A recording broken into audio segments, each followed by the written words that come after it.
नमस्कार। पश्चिम बंगर दीघाटे एक नूतन जगन्नाथ मंदिर प्रतिष्ठित होईछि एवं पश्चिम बंग सरकार से स्थानर नामकरण करिसेंति जगन्नाथ धाम भावे एवं एही नामकरण परे ही वितर्क एवं विवाद सृष्टि होईछि एवं कौनसी एक स्थान में पुरी को बाद दे कौनसी एक स्थान में जगन्नाथ मंदिर निर्माण होगा किसी नुआ कथा नुह। ओडिशार प्रतिटी गाँ प्रति सहर में जगन्नाथ मंदिर अच्छी, भारतर विभिन्न स्थान अच्छी और भारत कहीं देश विदेश विभिन्न स्थान में जगन्नाथ मंदिर अच्छी और धूमधाम से रथयात्रा पालित होमें ओडिया उदार एवं जगन्नाथ संस्कृति कहले ही उदारतार मूर्तिमंत प्रतीक। तेणु आम के एक क्षीण मना नुह, आम के गोटे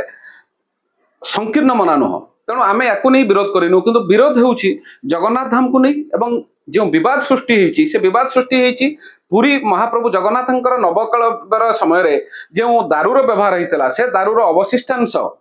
दीघा जगन्नाथ मंदिर मूर्ति निर्माण में व्यवहृत होती ये अभियोग आसी अभियोग विवाद सृष्टि हो। तेज ये जो प्रसंगटी अच्छी प्रसंग को आम विभिन्न दृष्टिकोण विचार करवा। प्रथम हूँ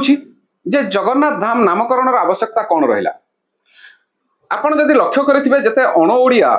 जगन्नाथ भक्त अच्छा जो मैंने पुरी को जगन्नाथ दर्शन आसती से पुरी को पुरी बोली संबोधन करना से जगन्नाथ धाम हिसाब से संबोधन करते यही जो संबोधन ये गोटे अवचेतन स्टोर हो रही जो संरक्षित हो रही अवचेतन मनस्तात्विक जो कारण अच्छी इकोनोमिकाली एक्सप्लोइट करने पश्चिम बंग सरकार जगन्नाथ धाम हिसाब से नामित करद्वारा कि लोक लगे ये जगन्नाथ धाम। एवं द्वितीय कारण हूँ एक राजनैतिक कारण। पश्चिम बंगर मुख्यमंत्री ममता बनर्जी सी सबुबले हिंदू विरोधी भाव समालोचित हो आपड़ जदि खबर कागज पढ़े टीवी देखिए आपड़ देखिए जे पश्चिम बंगर विभिन्न जगार हिंदू माने अत्याचारित निर्यातित होउछंती, लुंठन हत्यार शिकार होउछंती। तेणु ये जो गोटे हिंदू विरोधी छवि होता है जितेबाला कि पश्चिम बंगर निर्वाचन आसवाक अच्छी तेणु एक राजनैतिक उद्देश्य रखी निजक एक हिंदू समर्थक बा प्रो हिंदू लीडर हिसाब से छवि तैयारी करने को ये जगन्नाथ मंदिर परिकल्पना करिसेंती निर्माण करिसेंती जगन्नाथ धाम करिसेंती जहाद्वारा कि किसी अर्थनैतिक पर्यटन क्षेत्र हिसाब से पश्चिम बंग को किसी लाभ मिलिबो। कारण पश्चिम बंगर अर्थनीति वर्तमान रोगाग्रस्त, शिल्प सब रुग्ण अवस्था अच्छी। आपण वामपंथी चिंताधारा को आप श्रेय दिंतु जहाँ भी दिंतु दैट इज देयर मैटर, आमर नुह। एवं किछि अर्थ आगमन हेबो ता संगरे तांकर छवि हेबो जोटा कि तांको जो वोट पोलराइजेशन होउची हिंदू वर्सेस मुस्लिम सेथरे तांको सहायता करिवो। ये कहानी को आगु को बढ़ाइबा पूर्व ये प्रसंगर आलोचना को आगु को बढ़ाइबा पूर्व गोटे छोटिया कहानी कहबी। गोटे गाँव रे गोटे माँ थिला, तार पुओटी कौन कारण देहांत हो गला साप कामुड़ारू धरी नियंतु एवं छोट छुआटी को माँ धरी से खबर पाइला जे से गाँव रे गोटे ऋषि अच्छा जे मृत लोक को जीवन दे पारे। से छोट छुआ को निज कांधरे पकई माटी दौड़ी गला से ऋषि पाखक खबर पाइला ऋषि से छाड़ी चली जाइछन्ते अन्य गाँव से पुनर्बार से गाँव को गला एभली से जो ठारे से पहुंचुची ऋषि अलग जगह को चली जाइछन्ते खबर तांको मिलुची। से नदी केनाल पारी हुई बहु कष्ट करी 3 दिन 4 दिन बुलिला परे ऋषिंकर साक्षात पाइला एवं ऋषि पाखे कांदी कांदी निजर जो दुख अच्छी ताको बखाणिला एवं ऋषि शून्य रु किछि विभूति आनी ता मुंडरे मारिबा मात्रे ता पिलाटी पुणी जीवदान पाइला। यार किछि दिन परे अन्य ये कथा चारिआडे स्प्रेड करिगला लोक कथारे जोटा आमे कहू जे तुंड बाइद सहस्र कोश। एवं जितेबाला ऋषि अन्य एक गाँव में अच्छा से समय से गाँव में जनकर मृत्यु है एवं माँ को जना थिला जे ऋषि अच्छा वर्तमान पर्यंत किंतु ऋषि माँ मनर चिंता थिला जे जदि मुझे जीवी एवं सहजरे पहुंची जीवी हुए तो ऋषि मत से वरदान देवेनि तेणु मु अपेक्षा करी ऋषि अन्य गाँव को चली जातु एवं सी कॉन्शियसली इंटेंशनली से वेट कला जमीक ऋषि से गाँ छाड़ी अन्य गाँव को सी पुनर्बार से गाँव को जीव ऋषि अन्य गाँव को जीवे सी यह करी जाए ऋषि पाखे पहुंचला 7 दिन यात्रा कलापर एवं ऋषि पाखे जो से कहला ऋषि कहले ये कौ समय होती ना यही समय ना से तो मु गाँव थी तू कहीं मो पाखक आसिलुनी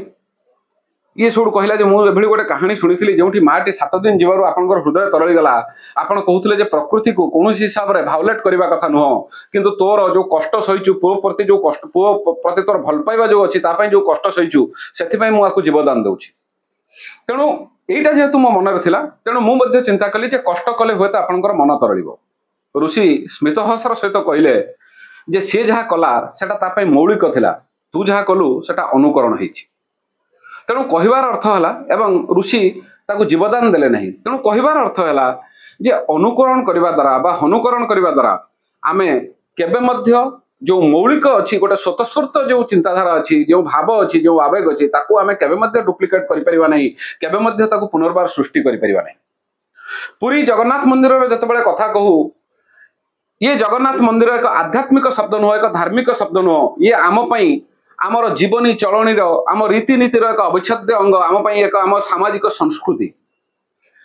इंद्रदिम्न नीलमाधव विश्व बसुपरी कांची विजय परी अनेक कहानी इतिहास लोक कथा उपरे पर्यवसित होउची आमर जगन्नाथंकर इतिहास माणिकपटना ठारू सुवर्णपुर पाताली श्रीक्षेत्र पर्यंत चंदनपुर ठारू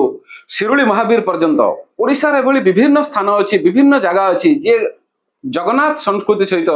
सीधा सड़क भाव डायरेक्टली बा इनडायरेक्टली जो माने जड़ित अछंती जो माने संपृक्त अछंती कहा जाए जे कौन एक कारण जड़े धनी हो जाई पारे किंतु तार जो अभिजात्य अच्छी तार जो गोटे संभ्रांत परिवार जो आसबार अच्छी ताहाकू से ये जन्म रे बदलाई परिबो नहीं तेणु एमाने हुए तो इटा सीमेंट देई गोटे मंदिर तैयारी कर दे परिबे किंतु जगन्नाथ धाम रो जो आवेग अच्छी लोकों मनरे जो भाव अच्छी जो भक्ति समर्पण अच्छी ताहाकू रेप्लिकेट करि परिबे नहीं ताहाकू पुनर्बार सृष्टि करि परिबे नहीं कारण ये जगन्नाथ मंदिर बा ये जो प्रभु जगन्नाथंकर जो किंवदंती अच्छी जो इतिहास अच्छी ताहा केवल श्रीमंदिर मध्य सीमाबद्ध नुह ओडिशार प्रतिटी गाँ गहली गाँ सहर प्रतिटी व्यक्ति प्रतिटी जो किंवदंती लोककथा भितर यह पर्यवेसित यह विस्तृत परिव्याप्त जगन्नाथ मंदिर केवल तीन विग्रह से मंदिर नुह एमाने से मंदिर हुए तो गोटे रेप्लिका तैयारी कर दी परिबे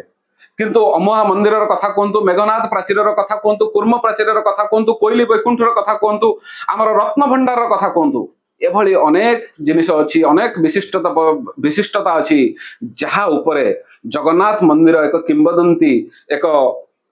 लेजेंड हुई ठिया होइछि ताकू भी कौन पश्चिम बंगर सरकार आउ थे तैयारी कर दी परिबे तेणु ए नहीं आमे आदौ चिंतित नुह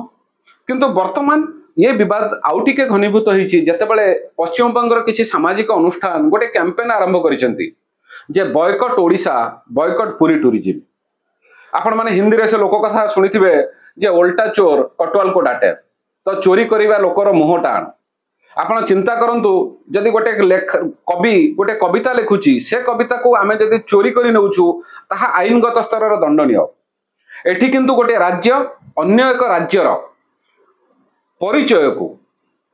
चोरी करि नउछि एवं ताहा दंडनीय होई पारु नहीं एवं सी पुनर्बार सही राज्यवासी एक कैंपेन आरंभ करुछन्ते टू बॉयकट ओडिशा टूरिज्म तो सेमानक उद्देश्य रे मु कहिबी जे दीघा एक पर्यटन क्षेत्र भावे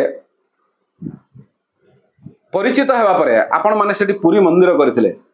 किंतु सेठी आपण माने जगन्नाथ मंदिर करथिले किंतु पुरी रो कथा अलगा पुरी रो परिचय जगन्नाथ मंदिर पई पुरी रो परिचय पुरी पई जगन्नाथ मंदिर रो परिचय नुहे पुरी बा जगन्नाथ धाम आमे जहाँ को कहूचु से हेउछि आम पई एक आध्यात्मिक क्षेत्र हिंदू धर्म रे जो चारिधाम अच्छी से चारिधाम अन्यतम धाम हेउछि पुरी एवं चलंती भगवान जो कलिजुगर चलंती भगवान सेठी अछंती ताहा मध्ये कहा जाउछि हिंदू धर्म रे एपरि अनेक शास्त्र अनेक लोक कथा अछि जेउठी पुरी जगन्नाथ मंदिर रो उल्लेख अछि से सब को आपण किपरि अनुकरण करिवे पश्चिम बंग सरकार एवं एई जो पश्चिम बंग एवं ओडिशा रे जदि आमे कथा कहिबा ये किछि नुआ कथा नुह आपण माने चिंता करंतु उड़िया एक भाषा नयर चित्कार करी ब्रिटिश सरकार गोलामी करी ओडिशा रे बंगला भाषार प्रचलन करिवार चेष्टा करथिबा जाति है धन्यवाद फकीरमोहन सेनापति गौरीशंकर राय को जी आपको भंडूर करथिले एवं आंक मुहरे शक्त चापुड़ा बाजिला जेतेबेले आमे ओडिया आमको से भाषा नुह कहूतले किंतु आमे ओडिया प्रथमे शास्त्रीय भाषार मान्यता पाइलु एवं शास्त्रीय भाषार मान्यता पाइबा पई तांको जो मानदंड अच्छी जो क्राइटेरिया थिला से क्राइटेरिया रे मॉडिफिकेशन करबा को पड़िला परिवर्तन करबा को पड़ला आमर जो कलिंग सागर थिला से कलिंग सागर को ब्रिटिश मानक सहित तांकर थिबा निबिड़ता हेतु घनिष्ठता हेतु से बंगोपसागर करिनेले आपण रसगोलार कथा कहतु छौ नाचर कथा कहतु गीत गोविंदर लेखक जयदमकर कथा कहतु सबु बेले आम ओडियांकर भाषा संस्कृति को नहीं तांका मनर थिबा हीनमन्यता हेतु से ताकू नकारी देबाकू ताकू प्रत्याख्यान करने को चेष्टा करिसेंती अबा निजर बोली एक निष्फल उद्यम करिसेंती निजर बोली प्रमाणित करबा से जहाँ भी हो जो माने ओडिशा टूरिज्म को बॉयकॉट करने को कहउछंती सेमान को जणाई देबाकू चाहिबू जे ये ओडिशा एठी पूरी आम पई एक आध्यात्मिक क्षेत्र किंतु ओडिशा रे पर्यटन क्षेत्र कौन अभाव नहीं भितरकनिका ठारू देवमाली पर्यंत दारिंगबाड़ी ठारू शिमिलीपाल पर्यंत आम पाखरे प्राकृतिक आध्यात्मिक अनेक पर्यटन क्षेत्र अच्छी जार प्रचार प्रसार चली से प्रचार प्रसार हेले आम पाखरे पर्यटन केबे अभाव रहिबो नहीं आम कौन भाव में जो आपण विक्टोरिया पार्क कथा कहतु कौन आप जो आधुनिक आर्किटेक्चर जो मॉडर्न आर्किटेक्चरल जो वंडर्स अच्छी ताकू नहीं कि आम गर्वित नु आम पाखरे कोणार्क अच्छी जे मेडिवल पीरियड रे वन ऑफ द 7 वंडर थिला आम पाखरे लिंगराज अच्छी आम पाखरे भितरकनिका आम पाखरे शिमिलीपाल आम पाखरे चिलिका अच्छी आम पाखरे अंशुपा अच्छी तेणु पर्यटन क्षेत्र ओडिशार अभाव नहीं एवं जदि राजस्वर कथा कहबा ते भारत को सबुठारु अधिक क्रोमाइट लुहा बक्साइट एभली नाना आदि खनिज पदार्थ दौथुवा राज्य होउछु आमे आम पाखरे खनि अच्छी खादान अच्छी जंगल अच्छी बेलाभूमि अच्छी आम पाखरे राजस्वर भी कौन असुविधा नहीं से जहाँ भी हो आज ये वीडियो करिवार गोटे उद्देश्य होउची जे ओडिया माने निजर परिचय को नहीं दाबी जाहिर करंतु असर्टिव होंतु मु जो कथा कहूची आकु हुए तो कहीं कहि पारंती जे रिजियोनाल सोभानिज्म बा आंचलिकतावाद बा विच्छिन्नतावाद चिंताधारा किंतु मो मतरे यहाँ निजर आंचलिक परिचय राज्य परिचय पई लड़ई निजर आंचलिक परिचय को नहीं एक युद्ध एथरे आमे पछघुंचा हेबा नहीं एवं सरकार को अनुरोध बंगाली दर्शक बा जो बंगाली भक्त अच्छी सी आसबे न आसबे से तांको ऊपर निर्भर करे किंतु पुरी जगन्नाथ मंदिर किपरि सुचारू रूपे परिचालित हो परिबो से उपरे गुरुत्व दिया जाऊ एवं किपरि भाव एक आसुथुवा भक्त मानक पई एक सुलभ दर्शन हो परिबो एक सहजरे दर्शन प्रभुंकर हो परिबो सेठी कोनोसी प्रकार जो प्रकार आमे सुनिबा पाउछु जे पंडा मानक द्वारा एक्सप्लॉयटेशन रहउची पंडा माने अर्थ दाबी करुछंती बा अन्य विशृंखला रहउची जेपरि वर्तमान अभियोग आसुची जे नवकळेवर पई व्यवहार होइतबा दारूर अवशिष्टांश सेठी जाईची आमे नवकळेवर समय विभ्राट मध्ये ब्रह्म विभ्राट मध्ये आमे पढिथिलु ई प्रकार आउ कोनोसी अव्यवस्था न हो प्रभु जगन्नाथ कर जो रीतिनीति अछि सुचारू रूपे संपादित हो आजिर ये आलोचना को बंद करबा पूर्व ओडिशार एक सुविदित कवितार पंक्ति कहबी बरजी बरसे अमध्य ग्रास बर जीवरसे देई मानस देहे मंदाकिनी रज लगाई ग्राम सुकरिकी होइब गाई ए कथाटी कहीं कहली आपण माने चिंता करिवे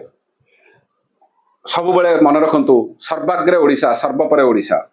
जय जगन्नाथ जय ओडिशा।